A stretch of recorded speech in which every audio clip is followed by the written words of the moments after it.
you probably remember the CVS 2 days. James, I was there. I was there. Right. 3,000 years ago when it was Steve H versus Justin at C3 in 4 out of 7 CVS 2. And they timed out, and it was literally, this is not an exaggeration, an hour-and-a-half grand finals. It was the worst. Oh, God. Literally, and it's not an exaggeration at all. Like, it was wild. It was a wild time. I mean, like I said, I had a 2 out of 3 match with Genghis Tong from San Diego, and that match was like 45 minutes long. 2 out of 3. Here he is. Yeah, hey, Pale Noob again. First tourney you got 4th. You should be happy. I think that's amazing. Really well done. All right. So we are in now losers finals. This is Warlock versus NekoNaedri, and I feel like this is going to be a tough one for Menat. Like, I don't know how this goes. I don't know. I've seen Blanka versus Menat before. Yeah, I mean, we saw it a little bit earlier, and I think Neko was able to defeat a Menat, but it's the same thing with so many different ways to get in for Blanka, and the jump is just really unpredictable. Right. This is a run back. My bad. I didn't look at it. This is actually a run back from the qualifying match for top 8 where NekoNaedri beat Warlock 2-0. Oh, okay. So this is the same Menat we saw Neko fight against. Same Menat.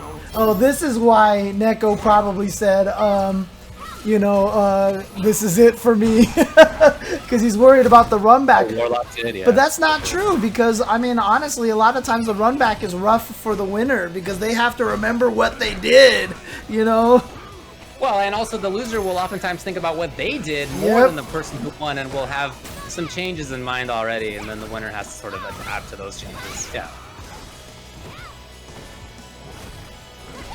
Okay, I love this spacing right here. Oh no, Warlock gave up the spacing with the slide, which did hit, but as a result, that standing strong, standing fierce harassment could have anti-aired spot just got lost. Yeah, remember again, like I said, for Menat's slide, it's very hard to make that even plus on hit. It's very hard to make it plus on hit. So now Warlock needs to make a comeback. Warlock's offense has been good, but again, we've seen a lot of great defense out of NekoNaedri. She's been willing to give up D-meter, which is something Blankas oftentimes don't want to do because their B-trigger 2 is so good. But if you have a big life lead, or at least a significant life lead. And there you see one of the advantages that Blanka has in this matchup. Crouch under all those return balls no matter what, Yeah, this looks like it might be a tough one in terms of character match. But this is 3 out of 5, and this is something good to learn. And that a lot of the strong Menat players out there would probably study this match a lot and still be able to figure out a way to try to take this. So can't give up hope just yet. And yeah, King Vasuki, it's a powerful thing. See that walk up block? King Vasuki says, I'm amazed at Neko's ability to just sit there. But that is such an important skill to have. Oof. But the jumps have been surgical in this round so far. Great timings on them. And that's what I said against Menat. Menat. Presses the stand fierce, she is taking a risk. She's hoping you're not going to jump right now. Yep, jump at her a lot. And that's the thing. Is if you jump at her a lot, that shuts down the medium punch and the heavy punch, which means you can walk in forward a little bit. And yeah, there are certain situations where she can do a crap ton of damage to you when you jump as an anti-air, but it's so rare if she doesn't have meter. Okay, gutsy dash. And a tech from I'm telling you, her defense has been so good. Okay, in, ooh. And a challenge even when it was appropriate to do so. Yeah, getting the time to find the slide in the middle of that pressure. Yep, in there. Plus. Oh, great block. There's the cross up. Okay, so she has the cross up. To see. Oh, no trigger? Oh, no. She has the cross ups. Okay. Like I said, I haven't seen her use the V-trigger follow-up in those situations a lot. You're right. Wow. Oh, no! Oh, no! It could have been anything. Oh, it's a big chance here. No, not like this! Footage comes. She was a little bit overzealous at the very end. Oh, that's a tough one. That's one of those ones where as soon as that happens, you have to drop it out of your mind and then just play normal. And it's so hard to do that. It is.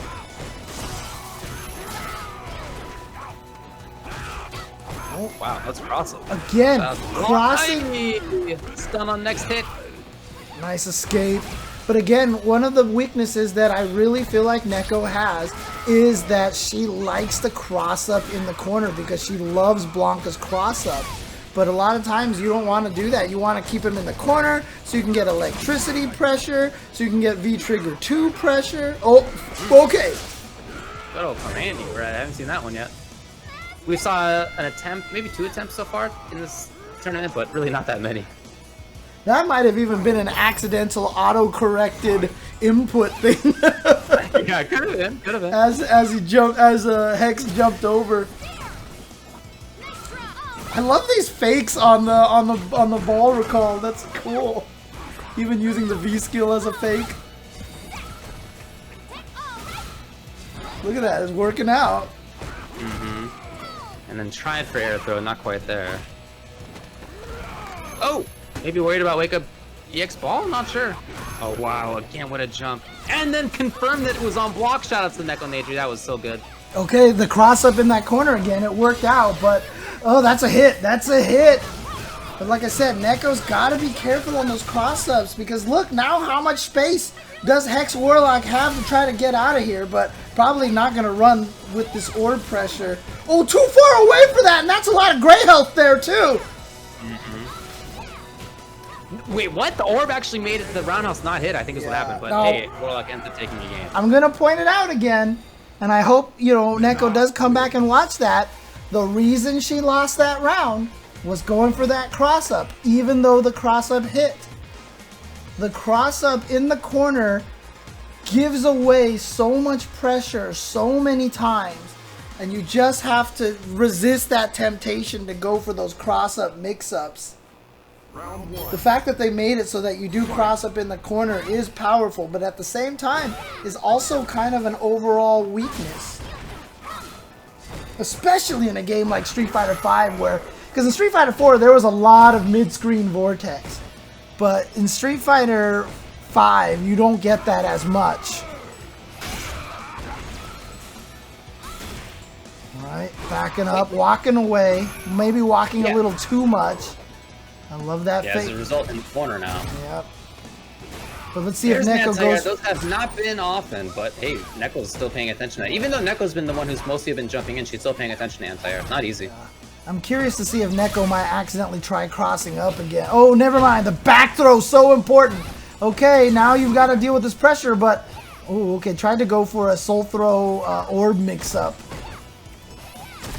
And now I can't see the screen. Neko just trying to wait it out. Okay, at least a grab. So there was, you know what, pretty legit damage out of that, to be honest. There were a couple grabs, some stray hits. That's okay. Remember, those are risks. Yep. And the slide under when Blanka had the ability. Oh, that could have been into the V-trigger follow-up. There it is. The up ball. Yeah, there we go. There we go. Okay, okay. But like I said, after this up ball, I haven't seen Neko go for a lot of the follow-ups. I'm wondering if she just doesn't have the confidence, because like there was that one time it really actually just would have killed, and she didn't do it.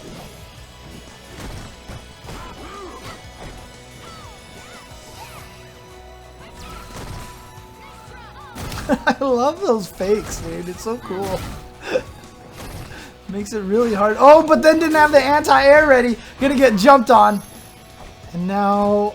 I do feel like that's beginning to present itself as a problem. Yeah, these jumps, wow. These jumps have been working out a lot. And they're not always straight up hits. Sometimes they're just blocks. But there's been a lot of straight hits. And either way, that's bad news for Menat. So I'd love to see a little bit more of a focus on that. I mean, you know, just even from my own experiences, I blocked way too many jumps in, and I died all the time because of that. And, no, it did work. I thought it did not. Now Warlock gets to, well, we'll see. Could activate. Oh. Could strong activate. Yes, here it comes. Oh, and what a defensive choice by NekoNaedri. Again, her defense has been very strong. Okay, okay. NekoNaedri, one game away from trying to get back into grand finals here to go up against Drill Master, who said he was super nervous in the first game and is waiting in grand finals now. That's true. Yep. Drill Master we had on stream in our very first game of the tournament today, and he lost the first round, the first game in fact. And he said, I was so nervous. Why did the stream do that to me? And now he's in grand finals, you know? Dude. Pretty cool. It's awesome. Oof. Oh, boy. It's not easy. I mean, Blanka has these different hitboxes. V-skill versus regular jump are different, you know. But to add in the strong anti-air game would really, really help Warlock shore things up here. The offense that mostly has been really working for Warlock in this tournament so far. Harder to do against NekoNaedri because she's got really good defense.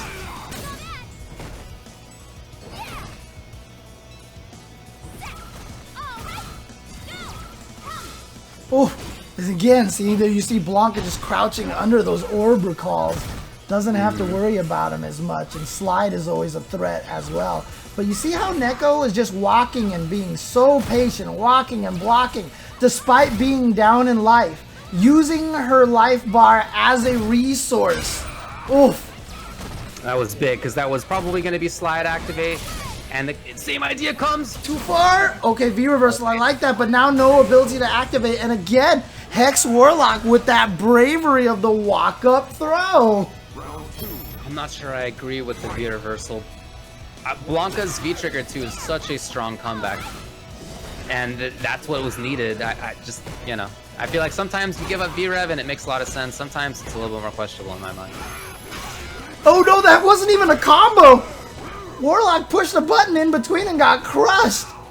Jumps are killing Warlock right now. Very, very nicely timed by NekoNaedri, but again, I'd love to see Warlock just pay attention to the air a little bit more than we are seeing. Yep, again, jump comes. One of the scary things is that Menat can sometimes use standing light punch, standing medium punch as anti-air, but Neko's doing such a good job hitting the buttons early in the jump that it really hasn't mattered, and she's gonna take this round with the critical art. Nicely done. And here we go at match point.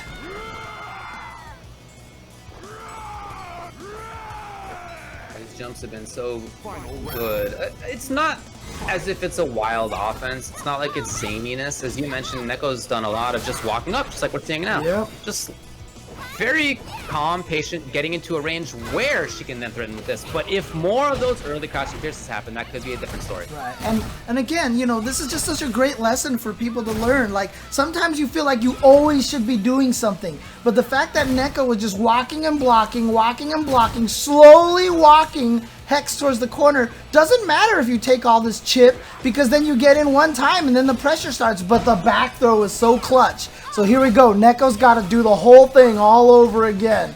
And see? Dashes are a little bit of a concern to me. It might have been a tell. Oh, will he block in time? Yeah. Oh, lovely punish this time. Jump punish, nice. And here we go. And see, just like that, even though walk, block, a lot of this, the life is still even. And now, Hex Warlock, if Warlock makes anything happen, yeah, this block right here means that NekoNaedri gets V-trigger. That's something to pay attention to in the future. Okay.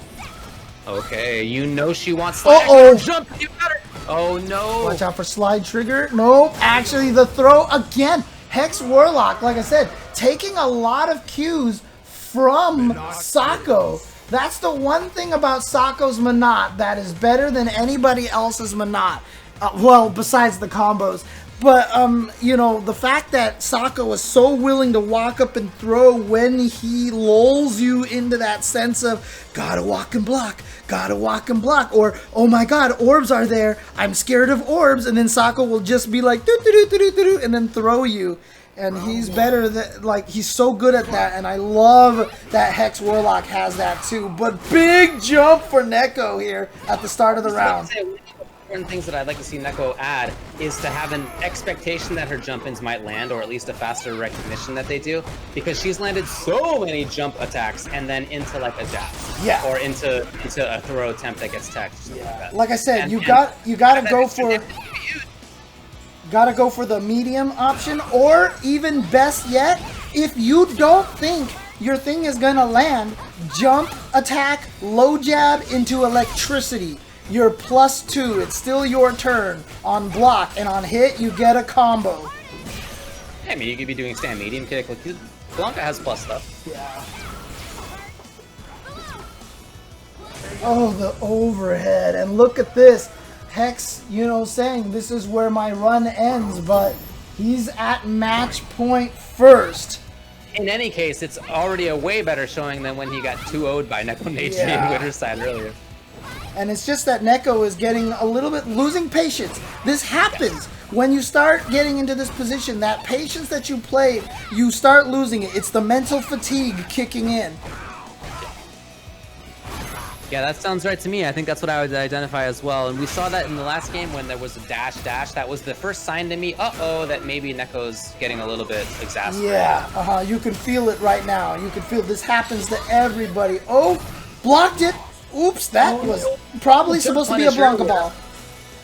Oh, you're probably right. But again, we could have seen a jump and punch. He's really there for a while.